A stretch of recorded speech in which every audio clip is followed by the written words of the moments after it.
This is the Money Hour with your host, Tina Mitchell, on Alternative Talk, AM 1150. Now, back to the show with local mortgage and finance expert, Tina Mitchell. Welcome back to the Money Hour with your host and mortgage expert, Tina Mitchell, right here on 1150 AM KKNW, the Saturday, August 2nd show. My goal is to keep you up to date on the latest news and trends in our local economy. Keep me tuned in, and I will keep you informed. If you're hearing my show at a different time or day, you're listening to a rebroadcast. To talk with any of the guests I have in studio today, you can call into the show at 1-855-400-1150. Again, that's 1-855-400-1150 or online at themoneyhour.com. In studio right now, Leslie Hancock with Windermere Real Estate East, here to discuss what's happening in today's real estate market and how consumers are reacting to the current environment. Leslie, thank you for coming back in. Thank you, Tina. It's always a privilege. Thank you. Leslie has been licensed realtor with Windermere Real Estate since 1991 and a managing broker since 1993. She has maintained an annual sales volume of over $30 million, which has kept her in the top 5% of Windermere agents nationwide. As a native of the East Side, Leslie continues to be passionate about her clients and her business, which is the reason that over 95% of her business comes from repeat and referral clients. She has received numerous awards, including being nominated by her clients for Seattle Magazine 5-Star Agent for 6 consecutive years. Leslie is widely recognized and respected as a leader in the real estate industry. And with that bio, again, no wonder I have you in studio. It's a real pleasure to have you here, and you do so many amazing things, which we'll talk about in another show. But today I'm just going to have you talk about real estate. And let's go ahead and start out. When you were here last in January, you made some predictions and expressed some concerns for the year. How have those turned out? Were they accurate? Well, thank you for asking, Tina. My predictions in January were that the market this year would mirror very closely the market that we had in 2013, that we would continue to have a fairly strong seller advantage market, certainly within the first 2 quarters, and that things would even out a bit in the third and fourth quarter, that we would continue to see some solid appreciation.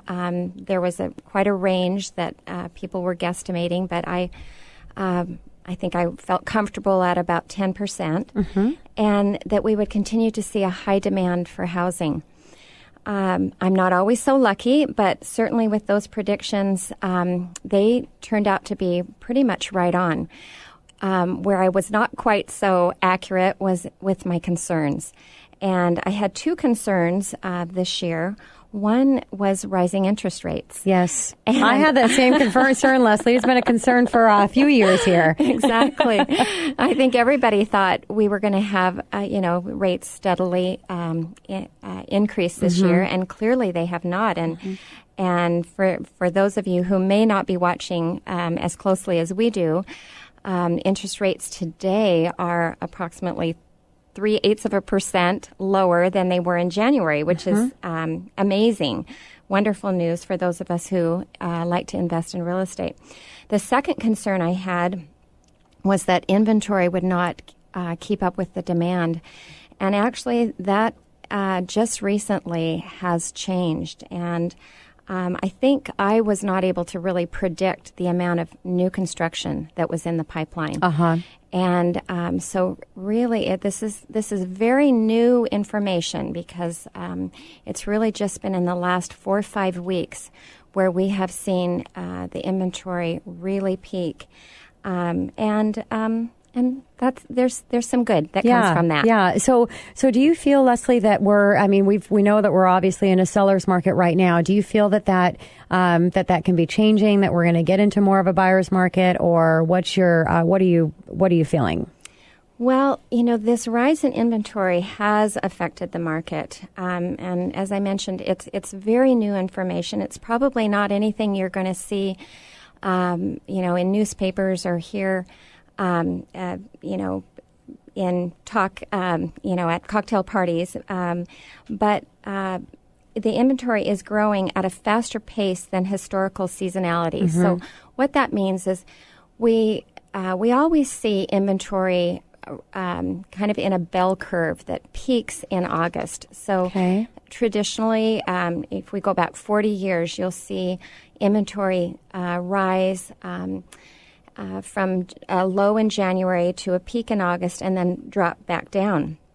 But if we look very carefully at some statistics, specifically the last 5 weeks, and then even more so the last 3 months, April through July, we've had 530 new units come on the market, and I'm speaking just homes, not condominiums. That is a 46% increase relative to the inventory we've had because it's been so low.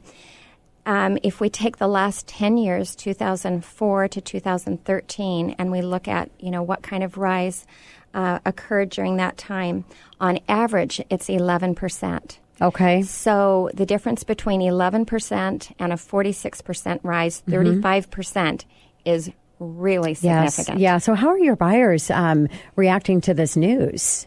Well, honestly, I don't think too many of them are even aware of it. So many buyers this spring kind of just dropped out of the market. Yep. They had got so discouraged from competing in multiple offer scenarios. And I think they just were tired of the game. Sure. And I honestly think that... we saw a lot of that with our, clients. I mean, normally you see people that are turning around and purchasing and maybe 3 months after approval going up to 6+ months. Right, exactly.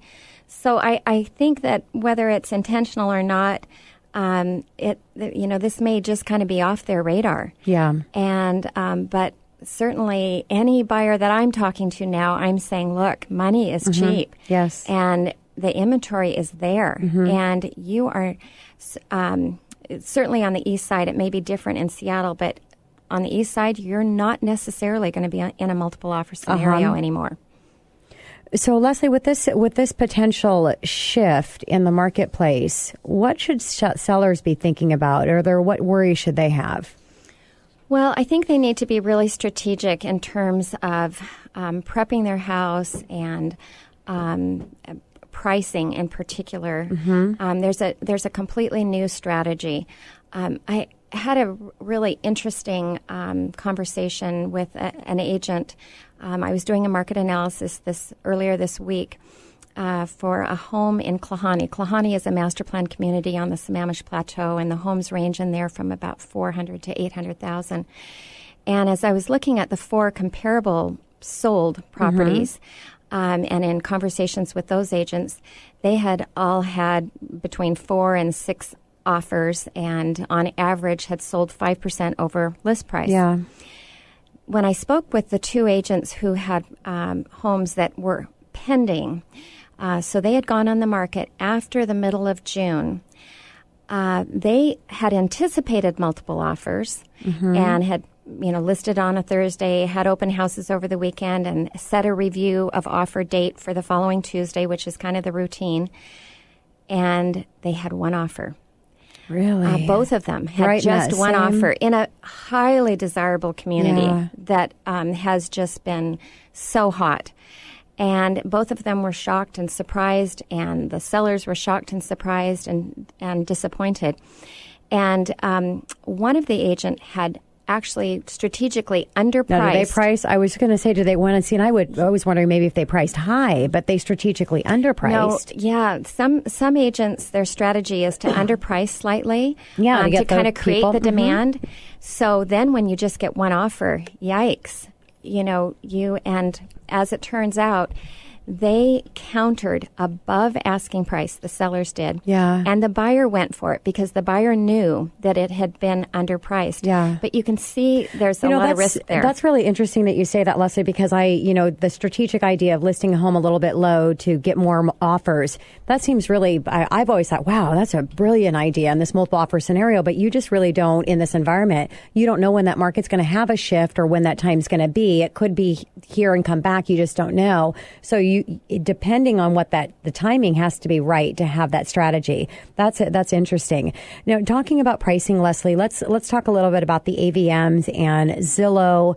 How reliable are those sources when people are going out there and getting, data on as far as what values are for properties? Sure, good question. So first of all, AVM stands for Automated Value Model.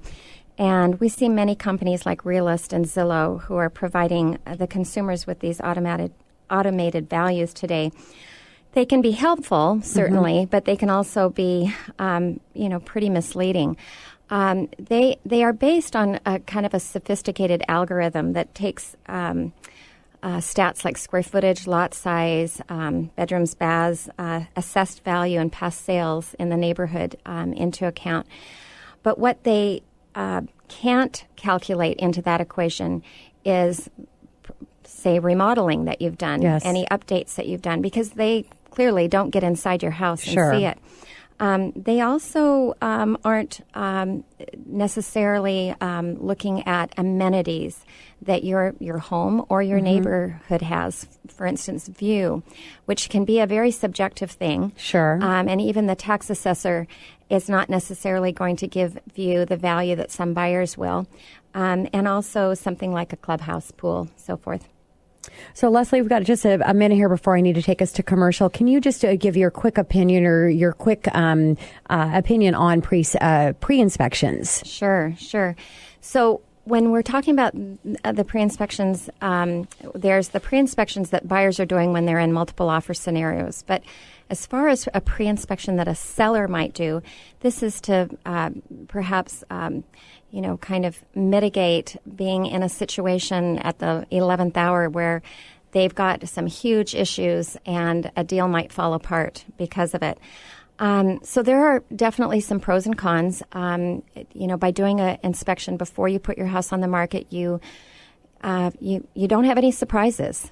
Exactly. But the negatives are that anything you discover, you either have to fix or disclose. Yeah. And that can be a long list. And so what I'm recommending to my sellers is not to have a full-blown inspection, but to have either an inspector or a licensed contractor evaluate some of the big things: your roof, your attic, your crawl space. Those are the things that are typically deal killers. Have them look at those, make recommendations, and usually address those items, and then let the little things come up in the buyer's inspection. Makes total sense. Leslie, thank you so much for coming back in studio. It's always a pleasure to have you here, and can't wait to have you back in the holidays to talk about your nonprofit organization. Thank you so much, Tina. Thanks, Leslie. Coming up next in the Money Hour, when and why do you invest in the real estate market?